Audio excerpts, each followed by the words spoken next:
Good morning, friends. Today we will discuss about the morphogenesis of gastrointestinal tract. यानी alimentary canal का भ्रूण में किस प्रकार से विकास होता है उसके बारे में आज चर्चा करेंगे। डेवलपमेंट ऑफ गैस्ट्रोइंटेस्टाइनल ट्रैक्ट और एलिमेंट्री केनाल, इसके ऑब्जेक्टिव इस प्रकार से हैं 5। Formation of primitive gut tube, development of foregut, development of oesophagus, development of stomach and development of accessory glands. तो गैस्ट्रोइंटेस्टाइनल ट्रैक्ट या alimentary canal arises initially during the process of gastrulation from the endoderm of trilaminar embryo. Trilaminar embryo मतलब जिसमें तीनों germ layer हो, mesoderm, मेसोडर्म और endoderm, तीनों germ layer वाला जो एम्ब्रियो है वो ट्राइलेमिनर एम्ब्रियो कहलाता है, जो 3 वीक्स में के डेवलपमेंट के बाद बनता है and extend from the buccopharyngeal membrane to the cloacal membrane.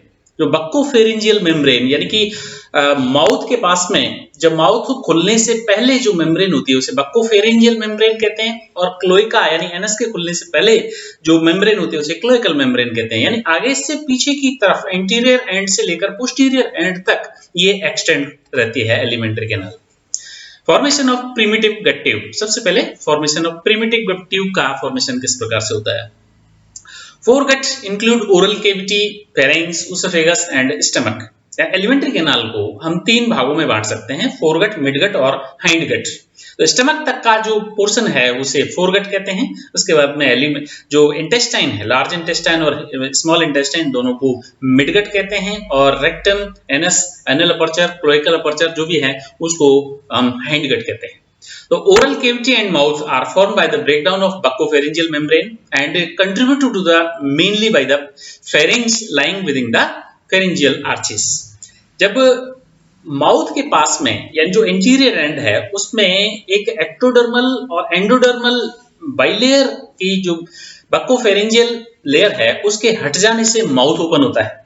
Mouth open होते ही, माउथ से लेकर के और उससे होते ही उसके अंदर वाला जो पोर्शन है उसे ओरल कैविटी कहते हैं। तो माउथ और ओरल कैविटी एक साथ खुल जाते हैं। And loss of buccal pharyngeal membrane open the gut tract to amniotic fluid through the remainder development of embryo. और उसके बाद में एमनियोटिक फ्लूइड के लिए वो खुल जाता है गट, और उससे बाद का डेवलपमेंट फिर उसके बाद में डेवलपमेंट होता है उससे। Pharynx From the oral cavity, the next portion of the foregut, initially the pharynx। शुरुआत में pharynx होता है, oral cavity के जस्ट बाद pharynx होता है। Pharynx in animal contain 4 pairs of endodermally derived pharyngeal pouches, which give rise to the auditory cavity, eustachian tube, tonsils, thymus and thyroid gland। The primitive alimentary canal, शुरुआत में जो alimentary canal होती है वो किस प्रकार से दिखती है। जब एम्ब्रियो है, एम्ब्रियो इस प्रकार से यूं रहता है और उसका ये टीएस और एक एलएस, ये टीएस और एलएस दोनों इस प्रकार से इसमें दिखाए हुए हैं।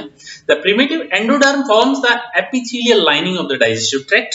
एंडोडर्म से ही पूरी डाइजेस्टिव ट्रैक्ट बनता है और उसका लाइनिंग, अपर लाइनिंग और इनर लाइनिंग दोनों ही एंडोडर्म से ही बनते हैं।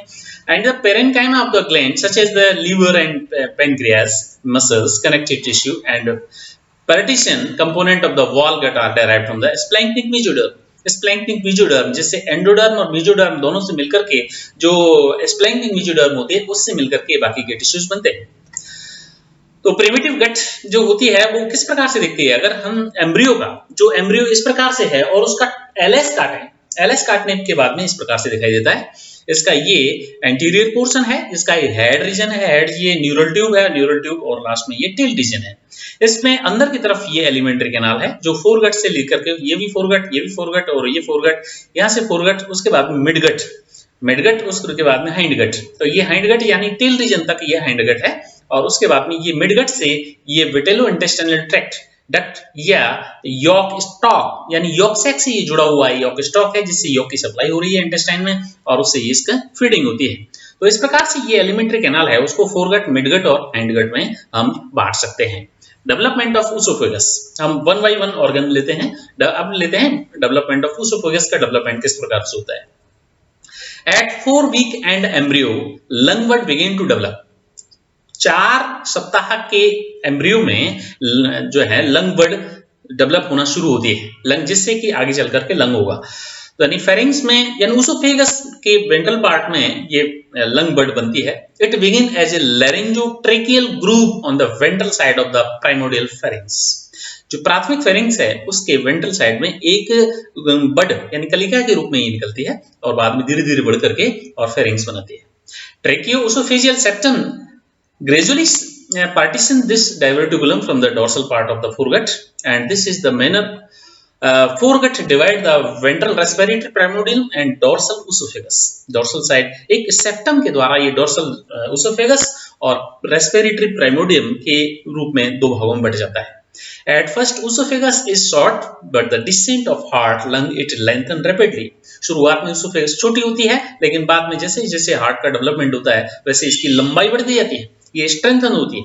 यानी ये एक ह्यूमन एम्ब्रियो है जिसका हम एलएस हम देख रहे हैं। इसमें हेड से लेकर के ये इसकी हेड और टेल की एक्सिस है। इस एक्सिस के सहारे ये एलिमेंट्री कैनाल है।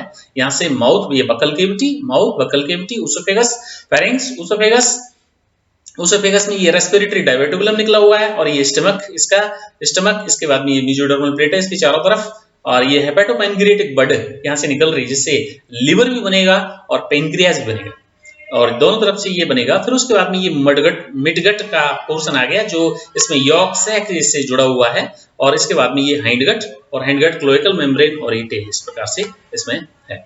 उसके बाद में formation of foregut. Stomach appears as a fusiform dilation of the foregut in the 4th week of human development. मानव के चौथे सप्ताह के विकास तक ये स्टमक का फ्यूजिफॉर्म यानी एक तरह से एक ट्रायंगुलर फ्यूजिफॉर्म के रूप में ये डेवलप होना शुरू होता है। It is formed by the curvature of the primordial gut. Primordial gut जो सीधी सीधी गट थी उसमें कर्व के द्वारा कर्वेचर आता है शुरुआत में, उस कर्व के द्वारा इसका स्टमक का निर्माण होता है। Which is generated by left-right asymmetrical gut morphogenesis. During the following weeks, its appearance and position change greatly as a result of different growth rates in various regions of its wall and change position of surrounding organs. और धीरे धीरे जैसे जैसे भ्रूण का विकास बढ़ता जाता है इसकी पोजीशन और इसका जो झुकाव है, इसका जो पाउचिंग है वो बढ़ती जाती है धीरे धीरे और अपनी पोजीशन में भी चेंज होता है। Stomach rotate around the longitudinal anterior posterior axis. जो स्टमक है वो उसमें इस प्रकार से रोटेशन होता है और रोटेशन होने के बाद में वो अपनी पोजीशन लेता है। जैसे इस प्रकार का ये रोटेशन इसमें डायग्राम में दिखाया गया है। सबसे पहले ये में जो है लॉन्गिट्यूडिनल एक ट्यूब लाइक स्ट्रक्चर होता है, उसके बाद में इसमें बेंड हुआ, बेंड होने के बाद में इसमें कर्वेचर आया और उसके साथ ही रोटेशन हुआ। रोटेशन और कर्वेचर दोनों एक साथ हो रहे हैं तो उसके साथ में ही ये 56 दिन का जो एम्ब्रियो है उसमें ये धीरे धीरे इसमें ज्यादा उभार आ गया। उभार आने के बाद में ये फिर इस रूप में बदल जाता है stomach. 4 to 8 week of developing stomach grow in all directions to become a sac-like structure, and 5th week the dorsal border grows faster than the ventral border. जो ऊपर का जो डोर्सल बॉर्डर है यानी पृष्ठ सतह है वह बहुत तेजी से वृद्धि करती है बजाय वेंट्रल बॉर्डर के, and giving rise to the greater and lesser curvature respectively. First rotation और सेकंड रोटेशन, दो रोटेशन होते हैं इसमें। एक तो इसमें रोटेट होता है इस प्रकार से और एक जब इसमें स्टमक का निर्माण हो जाता है तो उसके बाद में फिर ये पोजीशन लेता है, वो सेकंड रोटेशन कहलाता है। तो फर्स्ट रोटेशन होता है 5th वीक के अंदर। Stomach rotate 90 degree clockwise around its longitudinal axis so that the original dorsal side becomes the left side and the left side becomes the ventral side, and ventral right and right dorsal side इस प्रकार से इसमें बन जाती हैं। ये इसमें एक चित्र बताया गया है। ये सबसे पहले इस प्रकार का रहता है और उसके बाद में ये बेंडिंग और रोटेशन से इसमें शुरुआत होती है। फिर उसके बाद formation of midgut. This portion include the small and large intestine. Large and midgut is generated by the lateral embryonic folding, which pinched off as a pocket or yolk sac. The two compartments continue to communicate through the vitelline duct. Asymmetrical rotation of the intestine is directed by the forces outside the gut. Intestine का जो asymmetrical direction है वह बाहर से लगने वाले बलों के द्वारा कंट्रोल होता है। In mouse and Xenopus the mechanism that drive the curvature of stomach are intrinsic to the gut tube itself. The left wall of the primitive stomach expand more than the right wall, and as the left epithelium becomes the more polarized, undergo the radial rearrangement, and these asymmetric exist across the several species. ये एक diagram है जिसमें ये भ्रूण है embryo, इसका TS काटा गया है। यहाँ से इस प्लेन से अगर इसको ऐसे इस प्रकार से टीएस काटें तो उसके ऐसे दिखता है। ये इसका ऊपर वाला जो डार्क पोर्शन है ये इसका एमनियोटिक फ्लूइड है, एमनियोटिक कैविटी है जिसमें एमनियोटिक फ्लूइड भरा हुआ है, और ये इसका यॉक सैक है जिसके अंदर यॉक भरा हुआ है, और ये बीच में इसकी ब्लास्टोडिस्क है जहां पर ये एम्ब्रियो का डेवलपमेंट होगा धीरे धीरे, और फिर ये धीरे धीरे इस प्रकार से इसमें कर्वेचर बढ़ता जाता है और ये यॉक स्टैक से ये अलग होता जाता है, रिड्यूस होता जाता है, क्योंकि यॉक का कंजम्पशन होता जाता है न्यूट्रिशन के रूप में, और धीरे धीरे ये विलुप्त हो जाता है। इसी प्रकार से यहाँ पर है ये लीवर और यॉक स्टॉक और ये ऑर्गन्स का निर्माण होता जाता है एंडोडर्मल फोल्डिंग के कारण। अब ये एक वीडियो के द्वारा बताने का प्रयास किया गया है कि ये किस प्रकार से बनते हैं। सबसे पहले ऊपर जो ब्लू कलर से दिखाया गया है ये एमनियोटिक फ्लूइड है, एमनियोन झिल्ली के द्वारा जुड़ा हुआ, और नीचे येलो से ये यॉक सैक है, यॉक भरा हुआ है इसके अंदर, और ये बीच में ब्लास्टोडिस्क है। ब्लास्टोडिस्क में दोनों साइडों में मेसोडर्मल प्लेट हैं, और ये दोनों जो एंटीरियर एंड हैं वो आपस में मिल जाते हैं। मिलने के बाद में ये जो यॉक है एम्ब्रियोनिक गट ट्यूब और ये छोटा बन करके रह जाता है। फोरगट का डेवलपमेंट किस प्रकार से होता है? इसमें फोरगट यानी कि आगे का जो पोर्शन है जिसमें pharynx, oesophagus, stomach, liver, duodenum ये आते हैं, रेस्पिरेटरी डायवर्टिकुलम ये इसमें इस प्रकार जैसे ये स्टमक है, ये वाला जो पोर्शन है वो स्टमक है। स्टमक को अगर हम थोड़ा सा टीएस में देखें तो टीएस में स्टमक का रोटेशन किस प्रकार से होता है, ये राइट वेगस और ये लीवर है, नीचे लीवर का पोर्शन बन रहा है, तो इसमें जो स्टमक और लीवर के साथ में सापेक्ष में ये किस प्रकार से कर्वेचर होता है, ये देखें कि इसमें जैसे धीरे धीरे घूमते हुए और ये एक पोजीशन इस प्रकार लीवर तो बढ़ गया इधर की साइड में, और यहाँ पर एक स्प्लीन बन गई, ये एक नया ऑर्गन स्प्लीन बन गया, और ये और इसमें कर्वेचर होती जा रही है और धीरे धीरे ग्रोथ हो रही है। तो ये वेगस नर्व और ये ऊपर व्हाइट कलर की किडनी बन गई, ये पेनक्रियास बन गया, ये डुओडेनम बन गया, ये स्प्लीन बन गई, ये ओमेंटल, और ये जिस मेम्ब्रेन बन गई जिससे वो रुके रहते हैं अपनी एब्डोमिनल वॉल। अगर इसको स्टमक को हम मिसेंट्री के द्वारा हम देखें कि ये जस्ट पाइप लाइक स्ट्रक्चर होती है शुरुआत में, लेकिन धीरे धीरे इसमें बेंडिंग शुरू होती है, और बेंडिंग किस प्रकार से शुरू होती है, इधर राइट साइड में इसकी बेंडिंग शुरू होती है, लेफ्ट साइड से इस प्रकार से एक दबाव सा पड़ता है कि ये एक तरफ झुक जाता है, और झुकने के बाद में ये जो इसका जो पोस्टीरियर एंड है वो एकदम से कर्व हो जाता है, बेंड हो जाता है, जहां डुओडेनम का निर्माण होता है आगे चल करके। इसमें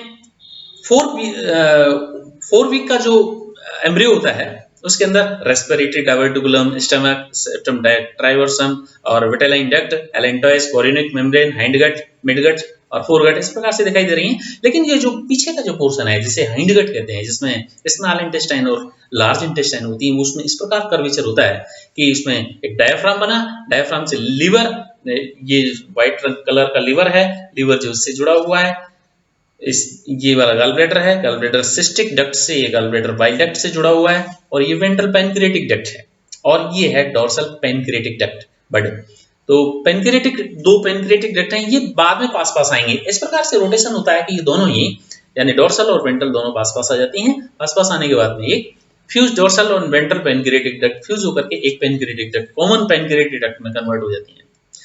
इस प्रकार से development of pancreas and development of duodenum ये इसमें एलिमेंट्री कैनाल के अंदर होता है। ये इसमें दोबारा से बताया गया है, लीवर, कैसे gall bladder, dorsal pancreatic duct, ventral pancreatic duct, और फिर उसके बाद में ये इंटेस्टाइन, और ऊपर वाला पोर्शन ये डुओडेनम है, बाइल डक्ट और गॉल ब्लैडर ये दोनों आपस में मिलकर अगर इसका टीएस देखें तो उस टीएस में ये जो पैनक्रिएटिक डक्ट है, पैनक्रिएटिक बड है, वो इस प्रकार से दिखाई देता है, जिसमें इसमें अब उसके बाद रोटेशन होगा। ये रोटेशन किस प्रकार से होता है, ये टीएस में रोटेशन इस प्रकार से दिखता है, यानी ये टीएस में है और ये इसका एलएस में है, एलएस या बाहर से देखने पर है, तो इसका टेल और हेड दोनों आपस में मिल जाते हैं। इस प्रकार कर्वेचर होता है कि टेल और हेड आपस में मिलकर के और एक गॉल ब्लैडर बनाते हैं, जिसमें मेन मिसेंट्री और ये इसका जो पैनक्रिएटिक डक्ट है वो डुओडेनम में खुलती है। इसमें अब एम्ब्रियो के अंदर जो रोटेशन है वह रोटेशन किस प्रकार से इसके अंदर बाहर से टीएस में देखने पर किस प्रकार से दिखता है।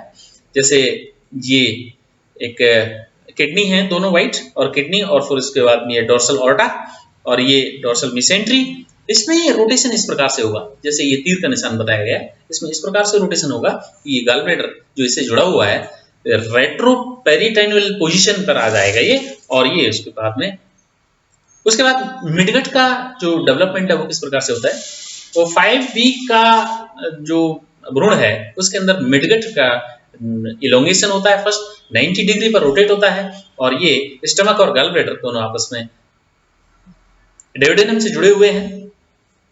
ये जो स्मॉल इंटेस्टाइन है इसकी इस प्रकार से इसमें कर्वेचर होता है, ये देखिए इस प्रकार से कर्वेचर हुआ, ये इसमें कर्वेचर को इस के द्वारा बताया हुआ है। ये कर्वेचर होने के बाद में इसमें कॉइलिंग होती है, कॉइलिंग होने के बाद में लंबी जो है ना वो कुंडलित संरचना में वो पड़ी रहती है स्मॉल इंटेस्टाइन, और उसके बाद वो लार्ज इंटेस्टाइन हाइंड गट से जुड़ी रहती है, और फिर धीरे धीरे फिर उसके बाद में दोबारा से इसमें और कर्वेचर हुआ, और ये व्हाइट वाली बन गई लार्ज इंटेस्टाइन और येलो वाली है स्मॉल इंटेस्टाइन।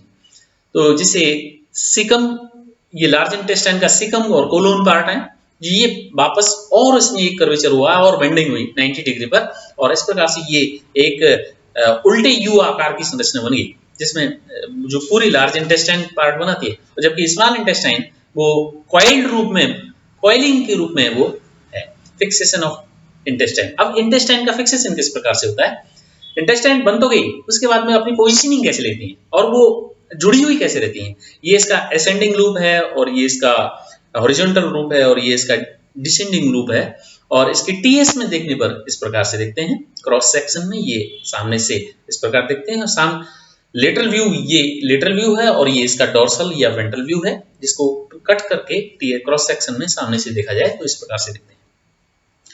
इसमें जब कर्वेचर होता है तो इसका जो टीएस है, उस टीएस में डेवोडेनम और कोलोन और इंटेस्टाइन में किस प्रकार से इसमें सामंजस्य होता है आपस में, वो इस टीएस में भी दिखाया गया है, टीएस में अलग से दिखाया गया है।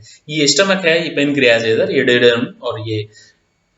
तो उसके बाद हाइंडगट में क्या क्या चेंजेस आते हैं, हाइंडगट में जैसे ये यॉक स्टॉक बेटेलाइन डक्ट से जुड़ा हुआ यॉक स्टॉक है, और ये इसका पीछे वाला हाइंड इंटेस्टाइन यानी पोस्टीरियर पार्ट ऑफ इंटेस्टाइन है, जो स्प्लैंक्निक मेसोडर्म, और इससे ये वाला एनल पार्ट है जहां से एनस बनेगी, ये जो तीर का निशान दिखाया गया है यहाँ से एनस बनेगी, ये क्लोइकल अपर्चर कहलाता है, इसे प्रॉक्टोडियम भी कहते हैं। ये एक झिल्ली के द्वारा बंद रहता है शुरुआत में, बाद में ये खुल जाता है, और ये इस प्रकार की संरचना इसमें बन जाती है। उसके बाद formation of hindgut. Hindgut includes the large cloacal aperture of entail. This part extends from the distal third transverse colon to the cloacal membrane. The gut is suspended from a dorsal wall by a midline dorsal mesentery, from which 3 arteries pass through the dorsal aorta to supply the gut tube, to blood supply the gut tube. The dorsal mesentery also given a name according to the gut region, dorsal mesogastrium and the greater omentum in the region of stomach, and mesoduodenum or mesocolon, etc. The hindgut give rise to the distal third of the transverse colon and descending colon or sigmoid, the rectum, and the upper part of the anal canal or cloacal canal, cloacal aperture. The endoderm of the hindgut also forms the internal lining of the bladder and urethra. The terminal portion of the hindgut enters into the posterior region of the cloaca and primitive anorectal canal. The allantois enter into the anterior portion of the primitive urinogenital sinus. A layer of mesoderm and urorectal septum separates the region between the allantois and hindgut. The urorectal septum is derived from the merging of mesoderm covering the yolk sac and surrounding the allantois. As the embryo grows, the caudal folding continues. The tip of the urorectal septum comes to lie close to the cloacal membrane, and transverse line of the fusion between the septum and cloacal membrane forms the perineal body. The urorectal septum is derived from the merging of mesoderm covering the yolk sac and surrounding allantois. As the embryo grows, a caudal folding continues. The tip of the urorectal septum comes to lie close to the cloacal aperture, cloacal membrane. The transverse line of the fusion between the septum and cloacal membrane forms the perineal body. And the anal canal is developed from the two sources, the upper part of the endodermal cloaca and the lower part of the ectodermal proctodeum. Endodermal और ectodermal दोनों ही मिलकर के उस cloaca को बंद किए हुए रहते हैं शुरुआत में, और उसके बाद में उनके झिल्ली के हटने से वो क्लोएका खुल जाती है या एनस खुल जाती है, एनस बन जाती है। द क्लोएका इसलिए कहते हैं कि उसमें यूरिनरी और जो फिसेस है वो दोनों एक साथ उसमें से निकलते हैं। अभी तक इसमें से अलग अलग सेपरेशन नहीं हुआ है। The pores position of the anal membrane is represented in adult by the pectinate line or Hilton white line of the anal canal. At this line, the epithelium changes from the columnar to upper anal canal to the stratified squamous epithelium in lower anal canal. Thus, the upper part of the anal canal is supplied by the superior rectal artery and continuation of the inferior mesenteric artery. The lower part of the anal canal is supplied by inferior rectal arteries and branches of internal pedinal arteries. The anal membrane is encircled by the mesoderm and anal hillocks. The anal hillocks fuse and result in the formation of anal pit called proctodium. Anal pit को proctodium कहते हैं, which is covered by a skin ectoderm. Anal canal at the end of the 7th week, the cloacal membrane ruptures and creating anal opening for the hindgut and a ventral opening for the urinogenital sinus. Formation of accessory organs. ये थी alimentary canal के development के बारे में। उसके बाद में इसके साथ में बनने वाले जो ऑर्गन्स हैं, जैसे कि लीवर है, गॉल ब्लैडर है, पेनक्रियाज है, इनका निर्माण किस प्रकार से होता है। The liver and biliary system arise as a common diverticulum and the hepatic diverticulum which grows from the duodenum into the ventral mesogastrium and the diverticulum divide into the two branches, caudal one differentiated into the gallbladder and cystic duct, and the cranial branch formed to the rest of the biliary system and hepatic parenchyma. The dorsal pancreas appeared as the definitive budding in embryo, and around these budding, the small intestine bent embryo, and in 5 weeks of embryo, the small intestine rotate around the cranial caudal axis and had begun to form primitive intestinal loop which lead to the umbilical herniation. And the formation of liver and gall bladder ये एक चित्र के द्वारा दिखाया गया है। ये किस प्रकार से ये वैसे हमने वीडियो में अभी देखा ही था और एनिमेशन में, उसके बाद में ये चित्र में भी ये दिखाया गया है कि किस प्रकार से लिवर और गॉल ब्लैडर ये लगे रहते हैं शुरुआत में और उसके बाद में किस प्रकार से ये कन्वर्ट हो जाते हैं। The pancreas is formed by two buds originating from the endodermal lining of duodenum, whereas the dorsal pancreatic bud is in the dorsal mesentery and the ventral pancreatic bud is close to the bile duct between the when the duodenum rotate at the right and becomes C-shaped ventral pancreatic bud move dorsally in a manner similar to the shifting of entrance of bile duct.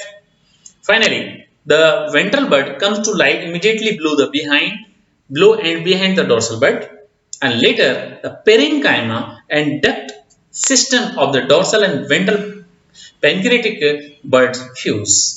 ये last में इस प्रकार का बन जाता है। ये rotation होने के बाद में ये तो बन गया इसका पेनक्रियास और ये हो गया इसका गॉल ब्लैडर, ये सिस्टिक डक्ट और ये इसका लिवर है और यहाँ डायोडेनम में आकर के ये खुलते हैं।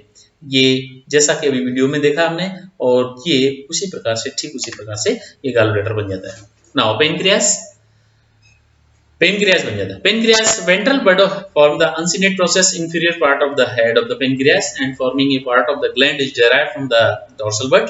The main pancreatic duct is formed by the distal part of the dorsal pancreatic duct and entire ventral pancreatic duct. In the 3rd month of the development, islet of Langerhans develop into the pancreas. And this is the elementary canal बनने के बाद में ये बच्चे में जो नवजात शिशु होता है उसकी एलिमेंट्री इस प्रकार से होती है कैनाल, और एडल्ट में होने के बाद में ये डिफरेंशिएटेड होने के बाद में ये कंप्लीटली डिफरेंशिएटेड एलिमेंट्री कैनाल है। This is all about the differentiation and development of alimentary canal और गैस्ट्रोइंटेस्टाइनल ट्रैक्ट। Thank you.